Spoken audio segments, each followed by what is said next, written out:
One for all and all for one. Basically, this is a one-pot wonder cookbook. Please, please, please have a look through it. It's amazing. Sri Lankan lamb with peppers. Brilliant recipe. Coq au vin, but we're going to do a Captain's chicken curry. This is a Malaysian curry and it has the influences of India and China in it, and you'll see that in the curry paste that we're going to make. I know you're all thinking, curry paste, I don't like making those sort of things. Please give it a whirl because it's only using a food processor, and I'm going to talk you through all the scary ingredients so you understand how you prepare them and throw them in there. If you buy a curry paste, it basically has lots of oil in it and it won't be free, whereas this curry powder, this curry paste even, is actually free. So you can freeze it as well once you've made it, so you can put it in ice cube trays, freeze it, and then just pop it in, frozen into your pan, and you'll make a gorgeous curry quickly when you get back from work, which is great. So food processor really helps. If you've got a pestle and mortar, that's great, get your aggression out after work. Or you could use one of those stick blenders to whiz it up as well. So we've got 250 grams of shallots here, and they're just roughly chopped, so you can throw those in. Then we go to the spices. This is half a teaspoon of chili powder, so we're going to put that in. And this is the Chinese influence, the 5-spice powder. You can get it in most major supermarkets, and that's 2 teaspoons. Then we have 2 teaspoons of turmeric, which gives it that amazing golden colour and the Indian influence. Then we're going to put in 6 cloves of garlic. Please don't be alarmed, it sounds like a lot, but you really need that punch of flavour from garlic. Then lemongrass. If you're not familiar with this, you can buy it fresh or you can buy it dried. If you're using the dried, I would probably bring it down by about half the measurement. So it might be about 1 to 2 teaspoons of it, but just do it to taste really. So you can see I'm taking the outer leaves off this, like so. And then what you do is you just get a knife, and when you're using lemongrass, you can use it without chopping it up. You can just sort of bruise it like that, and that releases all those aromatics. And then you can shove it into any sort of Thai or Indian or Asian curry that you like. But on this occasion, I'm just going to roughly chop it up and throw it in and smell it. You'll really understand what perfume smell you're going to get from that, and taste. Okay, so that's that. I might just bash those actually. It just releases a bit more of the flavour. And then this is ginger. So I've got 50 grams of root ginger. You could use dried ginger if you wanted, probably only about teaspoon to 2 teaspoons. I'm being vague because everyone has different tastes, and so you can match it to your own. Then it's a little teaspoon. Rather than using a peeler, use a teaspoon. And what that does is it gets the skin off really quickly and easily. Then I've done one end, and then I just rotate it around and do another. This is great if you're trying to get kids involved in the kitchen and you want to start them off with something easy at the table, you know, and it's not going to harm them. This is a perfect thing to start them on. But obviously you chop up the ginger yourself rather than your child. And then I'm just going to cut that up roughly because the food processor is going to do all the work. So there we go. Then chilli. Often people say to me, well, how do you know how spicy it is? Generally, the less seeds in it, the less hot it is.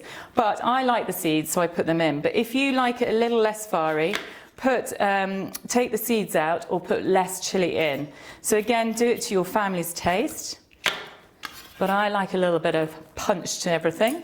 I'm just going to turn on the hob while we are whizzing that up.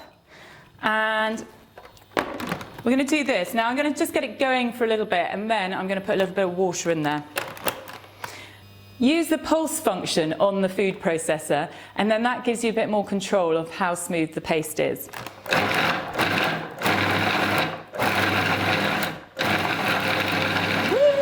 Let's do it! Okay, always have a nice little dance while you're cooking. I like that. Gets you in the mood. It's a nice vibrant dish, so we should be nice and vibrant with it. Here we go. So I've just added about 3 tablespoons of water in there just to get it whizzing around a little bit easier. I like my curry paste quite smooth, but if you want it a bit chunky, you could do. Okay. So essentially that's what you're looking for. And just take the blade out before you put it into here. My pan's quite hot now, and this is what we're going to do, is we're going to slightly fry it off You don't need any sort of low-calorie cooking in spray in there because there's lovely water in all of those sort of aromatics, and therefore that will help it cook. Now, I put that in quite high. I'm going to lower it down to about 3, low heat, low to medium, and just keep stirring it. Cook it out for 5 minutes because there's nothing worse than a curry having that sort of raw taste to it. And then you will be able to add all the other ingredients. So you cook the paste off for about 5 minutes. You can't see it, but the crew behind, their eyes are streaming from the lovely heat and the spice, which I'm loving. Anyway, we're going to put in chicken thighs. These are boneless and skinless. It's important that they're skinless, otherwise they won't be free. And we just cut those into strips. And I just like to add them at this stage so that it really is coated in that delicious paste. And then we're going to add all the other ingredients in. And this is how simple this really is. So you use a food processor, that takes all the strain, and the time it saves is massive. And then literally you add in the ingredients and you leave it for 30 minutes to cook. So this is 2 carrots that I've roughly chopped. So I'm going to put those in. And then 300 grams of green beans. You just cut them into 3. So again, they're similar size to the carrots, so we'll cook at the same time. Then there's a little half a teaspoon, a level teaspoon of sweetener, and you put that in. A lot of Asian cooking has that in there, and it really helps to give that sort of sweet and sour little taste, because it's going to add a bit of lime juice in at the end. Then it's meant to have 400 mils of chicken stock, but I always like to add the water in separately to the chicken stock cubes so that none of it's left in the bottom of the jug. So I crumble that in and then add the water, and I generally use 1 stock cube to 500 mils of water. So it's 400 on this occasion, but the whole one will go in.